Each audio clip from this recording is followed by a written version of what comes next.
யாராவது எக்ஸாமுக்கு முன்னாடியே கொஷின் பேப்பர் அவுட் ஆன சப்ஜெக்ட்ல ஃபெயில் ஆவாங்களா? ஒரு இளைஞர் 22வது வயசுல வேலைக்கு சேர்ந்து சம்பாதிக்க ஆரம்பிச்ச உடன் அவரை ஒரு ஃபினான்ஷியல் அட்வைசர் சந்திச்சு, உங்களுடைய 60வது வயதிற்கு பிறகு உங்களால் உழைக்க முடியாது, நிறைய பணம் தேவைப்படும். ஆக இப்போது இருந்து உங்களுடைய வருமானத்துல மாதம் 5,000 சேமிக்க ஆரம்பிங்க அப்படின்னு யோசனை சொல்றார். அதற்கு அந்த இளைஞர் கூறிய பதில் ஒரு பெரும் சிரிப்பை காட்டி, என்ன விளையாடுறீங்களா? எனக்கு என்ன வயசாயிடுச்சு? நான் இந்த வாழ்க்கையை என்ஜாய் பண்ண வேணாமா என்று தவிர்த்து விடுகிறார். அதன் பிறகு அவருடைய 30வது வயதில் அதே நபர் அவரை சந்திக்கிறார். இப்போ முடியாதுங்க, இப்போதைக்கு எனக்கு முக்கியமானு சொல்லணும்னா என்னுடைய மேரேஜ் இருக்கு, அப்புறம் என்னுடைய வீட்டு லோன் போயிட்டு இருக்கு, அதனால பார்க்கலாங்க அப்படின்னு சொல்றார். அடுத்து 40வது வயதுல அதே ஆலோசகர் அவரை சந்திக்கிறார். அப்போ சொல்றாரு, எனக்கு தெரியுங்க பென்ஷன் முக்கியம் தானே, ஆனா இப்போதைக்கு ஹவுசிங் லோன் போயிட்டு இருக்கு, அப்புறம் குழந்தைங்களுடைய படிப்பு செலவு இருக்குது, அப்புறம் உங்களுடைய மேரேஜுக்கெல்லாம் பார்க்கணுங்க, அதுல கவனம் செலுத்திட்டு இருக்கேன், பார்க்கலாங்க சொல்றேன் அப்படின்னு தவிர்த்து விடுகிறார். அடுத்து அவருடைய 50வது வயதுல அதே ஆலோசகர் அவரை சந்திக்கிறார்.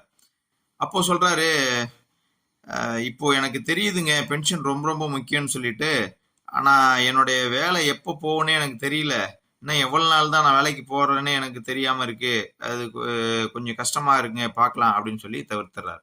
அவருடைய 60வது வயதுல அப்பதான் உணர்றாரு, தப்பு செஞ்சுட்டேன், இப்போதான் என்னுடைய தவறை நான் உணர்றேன், இனிமே என்னை காப்பாத்தணும்னா அந்த கடவுள் தான் காப்பாற்றணும் அப்படின்னு சொல்லி உடஞ்சி போயிடுறாரு.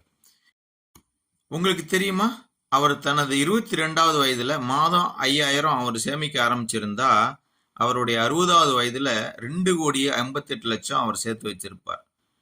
30வது வயசுல அவர் மாதம் ஒரு 5,000 சேர்த்து வைக்க ஆரம்பிச்சிருந்தாருன்னா அவருடைய 60வது வயதுல 1,13,00,000 அவர்கிட்ட சேர்த்து வச்சிருப்பார்.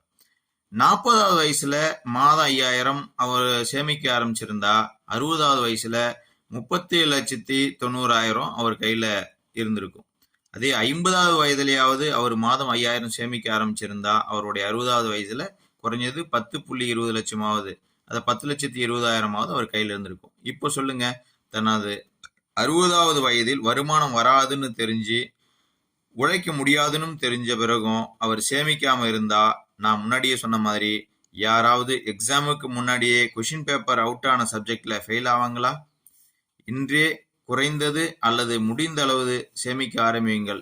அன்புடனும் அக்கறையுடனும் உங்களது கரு சுரேஷ்.